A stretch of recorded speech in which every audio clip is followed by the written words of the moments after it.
ఒకప్పుడు వేసవి వస్తోందంటే big films అన్నీ కూడా బాక్స్ ఆఫీస్ ముందుకు వచ్చేందుకు రెడీ అయిపోయేవి. దీంతో సమ్మర్ అంతా థియేటర్స్ హౌస్ఫుల్తో కళకళలాడిపోయేవి. కానీ ఇప్పుడు సమ్మర్ వచ్చిన థియేటర్స్లో ఆ కలెక్షన్స్ లేవు. అసలు బిగ్ ఫిల్మ్స్ అనే మాటే లేదు. కానీ వచ్చే వేసవికి మాత్రం టాలీవుడ్ పూర్వ వైభవాన్ని అందుకునే అవకాశాలు కనిపిస్తున్నాయి. ఈసారి సమ్మర్ సీజన్ అంతా డల్ గా ఉంది. థియేటర్స్ లో ప్రస్తుతం బైకర్, రాకాస సందడి చేస్తున్నాయి.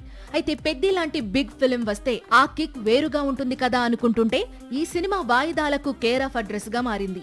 విశ్వంభర రిలీజ్ డేట్ లాక్ కావాల్సి ఉంది. టాక్సిక్ ఏమో జూన్ కు పోస్ట్ పోన్ అయింది. ఈ దశలో ఈసారి సమ్మర్ సీజన్ ఎలా ఉండనుంది క్లారిటీ లేదు. కానీ నెక్స్ట్ ఇయర్స్ మాత్రం డబుల్ త్రిబుల్ ఎంటర్టైన్మెంట్ కు సమ్మర్ సీజన్ రెడీ అవుతోంది. ఏప్రిల్ 7న వారణాసి రిలీజ్ అవుతోంది.